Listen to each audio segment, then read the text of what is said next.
Hello guys, welcome back to culture station Telugu. Last episode లో మనము అంటే ఈ డాలర్ ట్రిలజీ ఎపిసోడ్ 1 లో డాలర్ అంటే ఏంటి అండ్ ప్రపంచానికి డాలర్ అవసరం ఏంటి అనేది చూసినాము. బట్ అక్కడ నుండి మనకు ఒక డీపర్ ప్రశ్న అనేది రావాలి. అదేంటి, వేరే కరెన్సీలతో పోలిస్తే డాలర్ ఏ విధంగా రైజ్ అయింది, గోల్డ్ అనేది ఈక్వేషన్ లోంచి ఎందుకు వెళ్ళిపోయింది, ఎగ్జాక్ట్లీ ఈ టాపిక్స్ ఈ రోజు ఈ సెకండ్ ఎపిసోడ్ లో మనం డిస్కస్ చేద్దాం. This is the story of how paper became power. ఒక పేపర్ ఏ విధంగా ఈ రోజు పవర్ కి డెఫినేషన్ అయిపోయింది, ఆ విషయమే ఈ రోజు ఈ డాలర్ ట్రిలజీ ఎపిసోడ్ 2 లో డిస్కస్ చేద్దాం. So yes, welcome back. So ఇప్పుడు మనం టాపిక్ ఎత్తుకోవడమే చాలా మందికి అర్థం కాని విషయంతో ఎత్తుకుందాం. అదే ఫెడరల్ రిజర్వ్. ఈ ఫెడరల్ రిజర్వ్ అంటే ఏంటో అమెరికన్స్ కే చాలా మందికి అర్థం కాదు. అండ్ ఇది బై డిజైన్. కావాలనే ఫెడరల్ రిజర్వ్ ని ఒక అంబిగ్విటీలో, ఒక షేడీ ఏరియాలో పెడతారు. సో బేసికలీ ఫెడరల్ రిజర్వ్ అంటే ఏంటి, ఇది central bank of America, United states. But ఇక్కడ ట్విస్ట్ ఏంటంటే అమెరికన్ సెంట్రల్ బ్యాంక్ ని అమెరికన్ ప్రభుత్వం ఫుల్లీ కంట్రోల్ చేయదు. ప్రభుత్వం అంటే మీరు గుర్తుపెట్టుకోండి, ప్రజలు. యుఎస్ అనేది ఒక డెమోక్రసీ. సో అమెరికన్ ప్రజలు వాళ్ళ ఎకానమీలో సెంట్రల్ పిల్లర్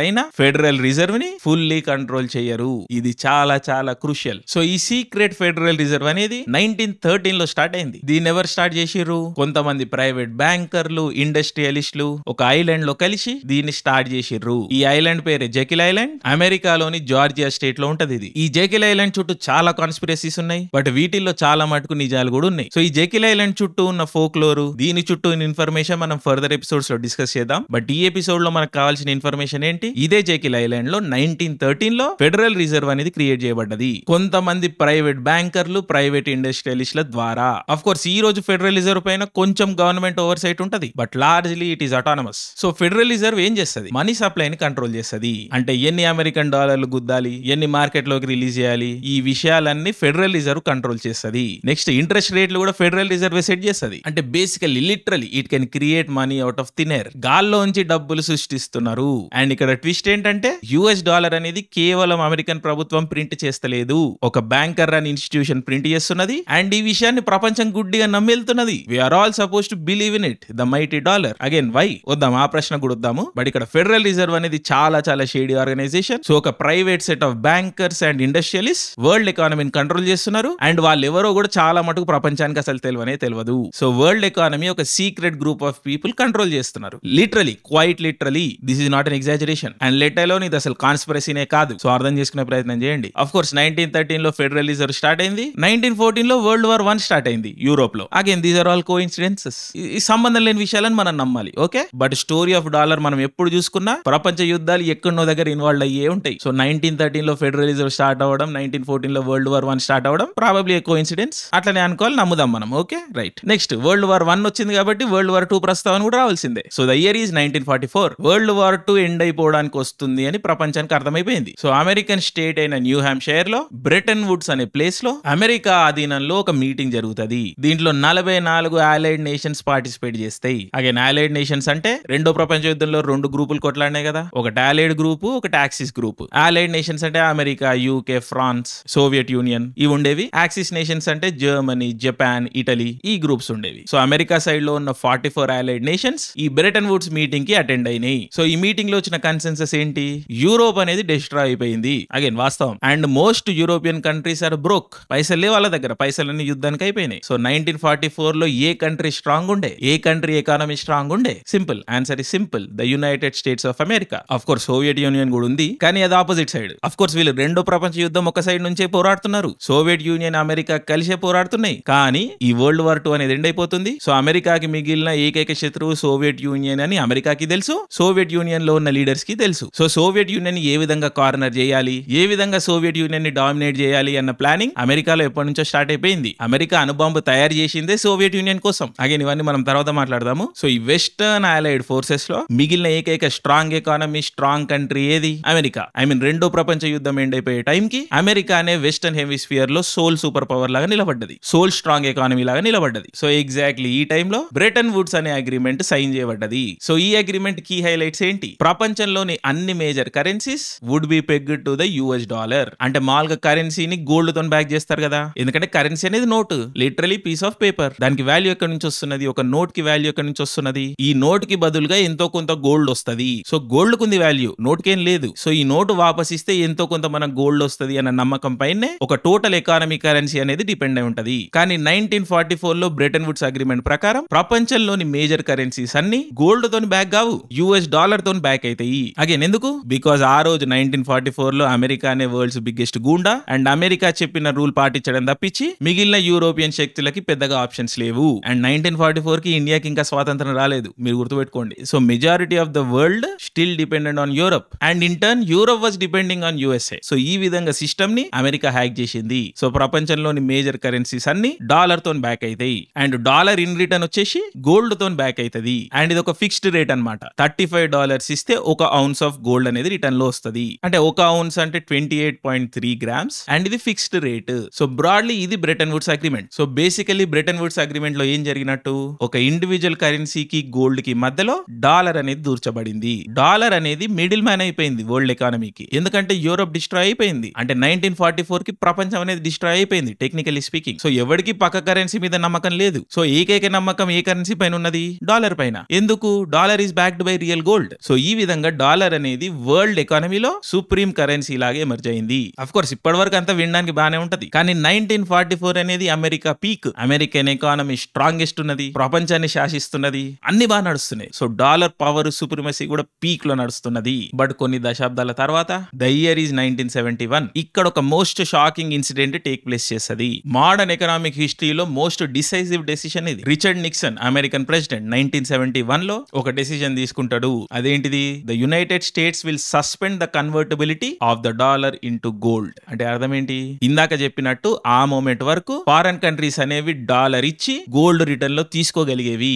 యుఎస్ ట్రెజరీ ఈ ప్రాసెస్ ని ఫెసిలిటేట్ చేసేది. కానీ ఆ రోజు నుంచి ఈ ప్రాసెస్ అనేది క్యాన్సిల్ చేయబడ్డది. అంటే దీని అర్థం ఏంటి? Dollar was no longer backed by gold. Just like that. TV ముందుకు వచ్చి ఒక సింపుల్ స్టేట్మెంట్ లో టోటల్ డాలర్ ఎకానమీని మార్చేసిర్రు, గోల్డ్ ని ఈక్వేషన్ లోంచి తీసేసిర్రు. అండ్ ఎందుకు జరిగింది ఇదంతా?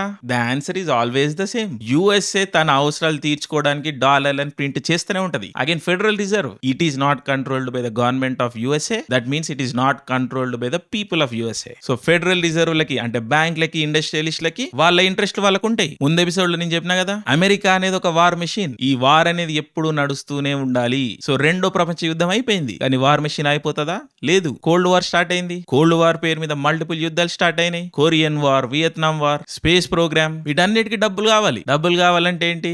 డాలర్లు ప్రింట్ చేయాలి. వీటన్నిటికీ అమెరికన్ ప్రజల ఆమోదం అవసరం లేదు. ఎందుకంటే ఫెడరల్ రిజర్వ్ అనేది ఒక autonomous entity. It is controlled by special interest and ఆ స్పెషల్ ఇంట్రెస్ట్ లకి ఎప్పుడు యుద్ధం అనేది కావాలి. సో అమెరికన్ ప్రజల ప్రమేయం లేకుండా డాలర్లు అనేవి గుద్దబడుతూనే వచ్చినాయి. సో ఆబ్వియస్లీ ఒక పాయింట్ తర్వాత డాలర్ కా వాల్యూ లేదు. సో $35 ఒక ఔన్స్ ఆఫ్ గోల్డ్ అనేది రాదు. ఎందుకంటే గోల్డ్ క్వాంటిటీ లిమిటెడ్ ఉంటది. డాలర్లు నువ్వు ఎన్నని గుద్దుకోవచ్చు. సో ఎన్ని పడతాన్ని గుద్దుతున్న డాలర్లకి అదే ప్రపోర్షన్ లో గోల్డ్ అనేది ఎట్లిస్తారు? ఇయ్యలేరు. సో ఊకే ఫ్రాన్స్ వచ్చి డాలర్లు ఇచ్చి గోల్డ్ ఇవ్వండి అని అడుగుతున్నప్పుడు the US could not do it anymore. So 1971 లో ఈ స్టేట్మెంట్, ఈ కాల్ వచ్చింది. ఇప్పటి నుండి డాలర్ కి రిటర్న్ లో మేము గోల్డ్ ఇయ్యము కంటే ఇయ్యలేము అనేది ఇక్కడ situation. So Nixon took the call. And Richard Nixon అనేవాడు చాలా చాలా ఇంట్రెస్టింగ్ ఫిగర్. ఈ రోజు వరకు రిచర్డ్ నిక్సన్ గురించి మనకు ఒక స్టోరీ చెప్తూ వచ్చిర్రు, వాటర్ గేట్ స్కాండల్ అని, అదని ఇదని. కానీ there is more to the story clearly. So Richard Nixon chapter మీద మనం ఒక సెపరేట్ ఎపిసోడ్ చేద్దాము ఇదే దొంగల ముఠా సిరీస్ లో. కానీ అమెరికన్ పొలిటికల్ హిస్టరీలో ఒక లెజిటిమేట్ స్టేట్మెంట్ ఉన్నది. అదేంటిది? జాన్ ఎఫ్ కెనడీ తర్వాత అమెరికాలో వచ్చిన ప్రెసిడెంట్లందరూ పప్పెట్ ప్రెసిడెంట్లే. And there is some serious merit to this statement. ఇది ఒక ఫాల్స్ స్టేట్మెంట్ అనడానికి మనం లేదు. సో జేఎఫ్కే తర్వాత వచ్చిన అందరు అమెరికన్ ప్రెసిడెంట్లు ఈ so called deep state purpose నే సర్వ్ చేస్తూ వస్తున్నారు. Again Richard Nixon is no exception. కానీ ఇక్కడ కొంచెం డ్రామా ఉంటది. ఆ డ్రామాని మనం సెపరేట్ ఎపిసోడ్ తో డీల్ చేద్దాము. బట్ ఈ ఎపిసోడ్ వరకు ఇక్కడ బాటమ్ లైన్ ఏంటి? 1971 నుండి డాలర్ కి గోల్డ్ బ్యాకింగ్ లేదు. సో ఇప్పుడు ఒక క్రిటికల్ క్వశ్చన్ రేజ్ అవ్వాలి. అదేంటంటే ప్రపంచానికి ఈ రోజు డాలర్ తో ఏం అవసరం? గోల్డ్ లేదు ఈక్వేషన్ లో. అండ్ యూరోప్ కూడా ఎంతో కొంత రికవర్ అయింది. ఏషియాలో చాలా కంట్రీస్ కి ఇండిపెండెన్స్ వచ్చింది. సో ఒక కొత్త ఎకనామిక్ వ్యవస్థ రావాల్సిన అవసరం ఉన్నది. సో ఇక్కడనే అమెరికన్ గూండా వ్యవస్థ ఒక కొత్త స్ట్రాటజీ ఇంట్రడ్యూస్ చేస్తుంది. అదే పెట్రో డాలర్. దీనే ద ఆయిల్ ట్రాప్ అని కూడా అంటారు. సో గోల్డ్ అనేది ఈక్వేషన్ లోంచి ఎలిమినేట్ అయిపోయిన తర్వాత అమెరికాకి ఇంకా వేరే బ్యాకింగ్ రావాల్సి వచ్చింది. డాలర్ ని ఇంకా వేరే ఏదో ఒక విషయం బ్యాక్ చేయాలి. అక్కడనే ఆయిల్ ని ఈక్వేషన్ లోకి పట్టుకొస్తారు. సో 1973 లో ఒక సీక్రెట్ డీల్ అనేది సైన్ అవుతుంది. అగైన్ మీరు ఇక్కడ చూడండి, ప్రపంచపు ఎకానమీ మొత్తం సీక్రెట్ అగ్రిమెంట్ల మీద నడుస్తున్నది. వై? సో 100 కోట్ల మంది జనాల భవిష్యత్తు, వాళ్ళ బతుకు ఎవడో ముక్కు ముఖం తెలియని సీక్రెట్ ఏజెంట్లు బిహైండ్ ద సీన్స్ అగ్రిమెంట్లతోని వీళ్ళందరి బతుకుల్ని, అంటే మనందరి బతుకుల్ని డిక్టేట్ చేస్తున్నారు. Why? And more importantly how is this even possible? But anyway, historically speaking ఇదే పాసిబిలిటీ. ఈ విధంగానే నడుస్తున్న ప్రపంచం అనేది. సో 1973 లో సౌదీ అరేబియాకి అమెరికన్ ప్రభుత్వానికి ఒక సీక్రెట్ ఒప్పందం అనేది సైన్ చేయబడ్డది. దాని ప్రకారం సౌదీ అరేబియా కేవలం డాలర్లకే ఆయిల్ అనేది అమ్ముతుంది. So Saudi Arabia one of the largest producers of oil, not because of any merit. Arabian పెనిన్సులాలో ఆయిల్ ఉన్నది, అక్కడ ఉంది, అదొక జియోగ్రఫీ ఉంది అంతే. సో నేచురల్లీ అక్కడ ఆయిల్ ఉందంటే ఆ నేల మీద ఉన్న ప్రజలది, అంతే కదా. కానీ అట్లెట్లా ప్రపంచ గుండాలు ఎట్లా ఒప్పుకుంటారు ఆ విషయాన్ని? కొన్ని శతాబ్దాలుగా ఆటమన్ ఎంపైర్ అరేబియన్ పెనిన్సులాని లేదా మిడిల్ ఈస్ట్ ని కంట్రోల్ చేస్తూ వస్తున్నారు. కానీ అప్పటికి ప్రపంచం పెద్దగా ఇండస్ట్రియలైజ్ అవ్వలేదు. సో ఆయిల్ అవసరం ప్రపంచానికి పడలేదు. సో ఆయిల్ అనేది ఒక ఎంటిటీ ఉన్నది, ఇది అవసరము అని తెలుస్తున్న కొద్దీ ఇంగ్లాండ్ కి ఈ ఏరియాలో ఇంట్రెస్ట్ అనేది రావడం స్టార్ట్ అయింది. సో బేసికల్లీ ఇదే ప్రాసెస్ లో ఒకటో ప్రపంచ యుద్ధం వస్తుంది, ఆటమన్ ఎంపైర్ కుప్పకూలిపోతుంది. సో ఇంగ్లాండ్ మిగిలిన యూరోపియన్ శక్తులు కూర్చొని తాపిగా మిడిల్ ఈస్ట్ ని పనిచేసుకుంటాయి. సో మిడిల్ ఈస్ట్ లో ఉన్న ప్రజలకి చెందాల్సిన వాళ్ళ నేచురల్ రిసోర్సెస్ కొంతమంది మోనార్కులు కూర్చొని కంట్రోల్ చేయడం స్టార్ట్ చేస్తారు. వీళ్ళు ఫస్ట్ యూరోపియన్ శక్తుల తొత్తులు, క్రమేణా ఒక పాయింట్ తర్వాత వీళ్ళు అమెరికా తొత్తుల్లాగా మారిర్రు. అంటే పేరుకే ఒక ఇండిపెండెంట్ కంట్రీస్, కానీ వీటికి మిలిటరీ ఉండదు, ఇవి డెమోక్రసీస్ కావు. కానీ వీళ్ళు కోటలు కట్టుకొని సామ్రాజ్యాలు ఏర్పరచుకొని మేము రిచ్ మేము రాజుల మంది తిరుగుతా ఉంటారు. అండ్ వీళ్ళని బ్యాక్ చేసేది ఎవరు? వీళ్ళకి లెజిటిమసీ తెచ్చేది ఎవరు? ఇనిషియల్ గా European forces and world war 2 తర్వాత అమెరికన్ మిలిటరీకి భయపడి వేరే కంట్రీస్ వచ్చి వీళ్ళని ఇన్వైట్ చేయవు. అండ్ వీళ్ళు నియంతలు కాబట్టి వీళ్ళ పాపులేషన్స్ ని కూడా రిలీజన్ పేరు మీద, చట్టాల పేరు మీద కంట్రోల్ చేస్తూ ఉంటారు. సో అక్కడ ప్రజలకి రైట్స్ ఉండవు, వాళ్ళ హక్కుల గురించి మాట్లాడుకోవడానికి ఆపర్చునిటీ కూడా ఉండదు. సో ఈ విధంగా ప్రజలకి చెందాల్సిన ఆయిల్ రిసోర్సెస్ అన్ని కొన్ని ఇల్లెజిటిమేట్ ప్రైవేట్ ఫోర్సెస్ కంట్రోల్ చేయడం స్టార్ట్ చేసినాయి. సో నేచురల్లీ బిగ్గెస్ట్ గుండా ఎవరు ఇక్కడ?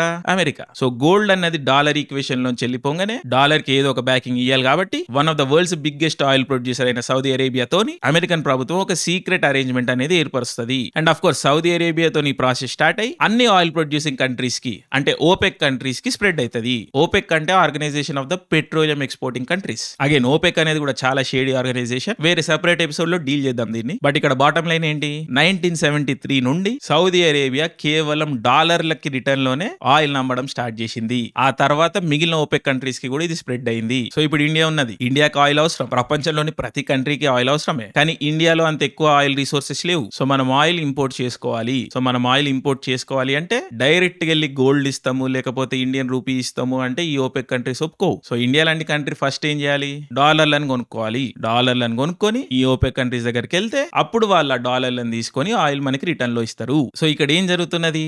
ఇండియాకి సౌదీ అరేబియాకి జరుగుతున్న ట్రాన్సాక్షన్ లో అమెరికా అనేది ఇన్వాల్వ్ అవుతున్నది. ఎందుకు అంటే అమెరికా అనేది గుండా, సౌదీ అరేబియాకి మిలిటరీ ప్రొటెక్షన్ ఇస్తున్నది, అక్కడున్న మోనార్కి ఒక లెజిటిమసీ ఇస్తున్నది అమెరికానే. అండ్ సౌదీ అరేబియా అనేది ఏం డెమోక్రసీ కాదు. సో ప్రజల్ని ఎవరు అడుగుతలేడు అక్కడ. సో మీద కూర్చున్న వాళ్ళకి లెజిటిమసీ, వాళ్ళకి ఇక్కడ ఆయిల్ ని రిసోర్సెస్ ని కంట్రోల్ చేసే అధికారం అమెరికా బ్యాకింగ్ వల్లనే వస్తున్నది. కాబట్టి they are more than happy to accept the dollar medium. కానీ రెస్ట్ ఆఫ్ ద వరల్డ్ ఈ డెసిషన్ వల్ల సఫర్ అవుతున్నారు. ఎందుకంటే ఇక్కడ అమెరికా ఏం చేస్తున్నది? జస్ట్ డాలర్లు ప్రింట్ చేస్తారు అంతే. అండ్ మనలాంటి పూర్ కంట్రీస్ ఆ ప్రైస్ ని, అమెరికన్ ఇన్ఫ్లేషన్ ఇంపోర్ట్ చేసుకుంటున్నాం, ఎందుకంటే మనకు ఆయిల్ అవసరం కాబట్టి. సో ప్రపంచం అనేది ఏ విధంగా హ్యాక్ అయిందో చూడండి ఒకసారి ఇక్కడ. సో ఒక సింగిల్ స్ట్రోక్ తోని డాలర్ పట్ల డిమాండ్ ని ఆర్టిఫిషియల్ గా క్రియేట్ చేసింది అమెరికా. గోల్డ్ ఈక్వేషన్ లోంచి తీసేసిన తర్వాత డాలర్ కి అసలు డిమాండ్ ఉండకూడదు, కానీ ఆయిల్ ని మధ్యలో ఈక్వేషన్ లో తీసుకురావడం వల్ల అగైన్ డాలర్ డిమాండ్ అనేది పెరిగిపోయింది. సో ఒక పాయింట్ తర్వాత ఏం జరగడం స్టార్ట్ అయింది? అమెరికన్స్ అనే వాళ్ళు పని చేయాల్సిన అవసరం లేదు, వాళ్ళు జస్ట్ డాలర్లు ప్రింట్ చేస్తారు. ఆ డాలర్లు ప్రింట్ చేసి ఇండియాకో చైనాకో ఇస్తారు. అండ్ దానికి రిటర్న్ లో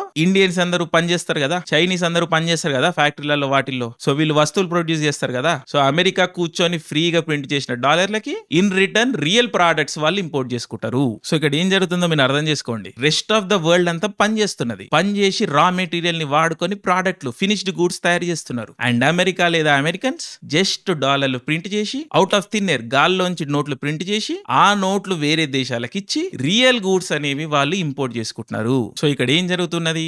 డాలర్లు ప్రింట్ చేయడం వల్ల డెట్ అనేది క్రియేట్ అవుతున్నది అమెరికన్ ఎకానమీలో. సో లాంగ్ టర్మ్ లో అమెరికన్ ప్రజలు దీని వల్ల ఎఫెక్ట్ అవుతారు. అదే ఈ రోజు అమెరికాలో జరుగుతున్నది. దానికి తోడు షికాగో స్కూల్ ఆఫ్ ఎకనామిక్స్ అన్నది ఒకటి వచ్చేసింది అమెరికాలో. సో కన్స్యూమర్ ప్రైజింగ్ మీద ఫిక్సేటెడ్ ఉంటారు వీళ్ళు. అగైన్ ఇది చాలా చాలా ఇంపార్టెంట్ చాప్టర్, దీన్ని మనం సెపరేట్ టాపిక్ లో డీల్ చేద్దాము. సో ఈ పెట్రో డాలర్ వల్ల అమెరికన్ పీపుల్ ఒక 2-3 డికేట్స్ దీని బెనిఫిట్ తీసుకోగలిగారు. కానీ ఒక పాయింట్ తర్వాత ఇది కూడా డ్యామేజ్ క్రియేట్ చేసింది వాళ్ళకి. అండ్ ఈ రోజు అమెరికన్ ఎకానమీ పడిపోవడానికి కారణం, లేదా ఈ క్రైసిస్ నుండి వెళ్ళడానికి కారణం విచ్చలవిడిగా డాలర్లు ప్రింట్ చేయడమే. But of course the American elite doesn't care, the deep state doesn't care. Deep state కి డాలర్లు ప్రింట్ చేయడం అవసరం, సో వాళ్ళు చేస్తూనే ఉంటారు. ఈ రోజు ట్రంప్ వచ్చి కూడా చాలా స్టేట్మెంట్లు ఇస్తాడు, కానీ ట్రంప్ ఏదన్నా ఫండమెంటల్ గా మార్చగలిగిందా? ఇప్పటి వరకు అయితే లేదు. బట్ ఎనీవే బాటమ్ లైన్ ఏంటంటే అమెరికా తన ఇన్ఫ్లేషన్ ఎక్స్పోర్ట్ చేసి రియల్ వెల్త్ ని ఇంపోర్ట్ చేసుకుంటూ వచ్చింది because of the petrodollar. And petrodollar అనేది రియాలిటీ ఎందుకైంది? Because America is the biggest goonda. So America biggest goonda ఉన్నన్ని రోజులే పెట్రో డాలర్ అన్న వ్యవస్థ నడవగలుగుతుంది. అండ్ ఈ రోజు అమెరికా సిగ్నిఫికెంట్లీ వీక్ అయింది. అందుకే పెట్రో డాలర్ వ్యవస్థలో మనం కొన్ని క్రాక్స్ చూస్తున్నాం. ఇవే middle eastern petrol producing countries వేరే కంట్రీస్ తోని చిన్నగా బైలాటరల్ గా నాన్ డాలర్ ట్రాన్సాక్షన్లు చేస్తున్నాయి. అండ్ ఈ విషయం అమెరికాకు ఆబ్వియస్లీ నచ్చలేదు. ఎందుకంటే ఒక్కసారి ఈ పెట్రోల్ ఆయిల్ అనేది డాలర్ ఈక్వేషన్ లోంచి తీసేస్తే అమెరికన్ వ్యవస్థ ఓవర్ నైట్ కుప్ప కూలిపోతది. అఫ్ కోర్స్ అమెరికన్ ఎకానమీతో పాటు వరల్డ్ ఎకానమీ కూడా కూలిపోతది. ఎందుకంటే all these economies are interlinked. So overnight ఈ విషయాన్ని జరగనియరు ఎవరు. బట్ ఈ పతనం అయితే స్టార్ట్ అయింది, అది మనకు క్లియర్ గా కనిపిస్తున్నది. సో ఈ రోజు మనం స్టడీ చేసిందంతా పేరుకి ఎకానమీనే, కానీ ఈ టోటల్ ఇన్ఫర్మేషన్ తర్వాత మనకి ఏం అర్థం కావాలి? ఇది జస్ట్ ఎకానమీ కాదు, ఇది ఒక స్ట్రాటజిక్ గేమ్ ప్లే, ఒక సైలెంట్ యుద్ధం. సో అమెరికా గోల్డ్ బ్యాకింగ్ తీసేసి డాలర్ కి ఆయిల్ బ్యాకింగ్ ఇచ్చింది. కానీ అమెరికన్ డాలర్ కి అసలైన బ్యాకింగ్ ఏది? గన్లు, బాంబులే. అర్థం చేసుకోండి. సో మొత్తం ప్రపంచం ఎకానమీని అమెరికా రిగ్ చేసింది. అండ్ ఇక్కడ విన్నర్ ఎవరు? కేవలం అమెరికా. మళ్ళీ అమెరికన్ ప్రజలు కూడా కాదు ఇక్కడ. వాళ్ళకి ఇనిషియల్ గా కొంచెం బెనిఫిట్ ఉన్నా లార్జ్లీ వాళ్ళు సఫర్ అవుతారు. సో అమెరికన్ ఎవరైతే కంట్రోల్ చేస్తున్నారో, ఏవైతే ఈ ప్రైవేట్ ఇంట్రెస్టెడ్ గ్రూప్స్ ఉన్నాయో, so called deep state, so called war machine, వాళ్ళు బెనిఫిట్ అవుతున్నారు. లార్జ్లీ అమెరికన్ సఫర్ అవుతున్నారు. And rest of the world అంటే మనం ఎలాగో సఫర్ అయితేనే ఉన్నాం. సో ఇది ఒక రిగ్డ్ సిస్టమ్. సో ఈ మొత్తం విషయంలో మీరు ఏదైనా అర్థం చేసుకోవాలి అంటే అది ఇదే. సో ఈ రోజు ఎపిసోడ్ 2 వరకు మనం హిస్టరీని చూసినాం. మూవింగ్ ఫార్వర్డ్ ఎపిసోడ్ 3 లో డాలర్ ని అమెరికా ఏ విధంగా వెపన్ లా వాడుతుంది, కంట్రీస్ ని ఏ విధంగా డెట్ ట్రాప్ లలో పెడుతుంది, వేరే గవర్నమెంట్ ని ఏ విధంగా మ్యానిపులేట్ చేస్తుంది, IMF, వరల్డ్ బ్యాంక్ అసలు ఇవేంటి, ఈ శాంక్షన్స్ అంటే ఏంటి, ఇవన్నీ కవర్ చేద్దాము. అగైన్ మన ఎవ్రీడే లైఫ్ ఎఫెక్ట్ అవుతుంది దీనివల్ల. సో ఇవన్నీ చాలా ఇంపార్టెంట్. సో ఈ రోజు ఎపిసోడ్ లో లేదా ఈ డాలర్ ట్రిలజీలో చాలా కాంప్లికేటెడ్ టాపిక్స్ డీల్ చేస్తున్నాం మనం. Again we are not experts, but fundamentals అర్థం చేసుకునే ప్రయత్నం చేస్తున్నాము ఒక హిస్టారికల్ కాంటెక్స్ట్ తోని. So most of the information మీ అందరికి ట్రాన్స్లేట్ అయిందని అనుకుంటున్నాను. సో మా ఎఫర్ట్స్ కింద మీకు నచ్చినట్టయితే మన కల్చర్ స్టేషన్ తెలుగు ఛానల్ కి సబ్స్క్రైబ్ చేసుకోండి. ఏమైనా డౌట్స్ ఉంటే కింద కామెంట్స్ లో మెన్షన్ చేయండి. అదే విధంగా ఈ వీడియోస్ అన్ని ఫ్యామిలీ ఫ్రెండ్లీ ఉంటాయి కాబట్టి మీ ఫ్రెండ్స్ గ్రూప్ లో, ఫ్యామిలీ గ్రూప్స్ లో షేర్ చేయండి. వాట్సాప్ స్టోరీలు పెట్టుకోండి, మాకు చాలా హెల్ప్ అవుతుంది. అది ఎంకరేజ్మెంట్ కూడా ఉంటుంది. So this was dollar trilogy episode 2. Episode 3 లో మళ్ళీ కలుద్దాం. So thank you, love you all. జై హింద్.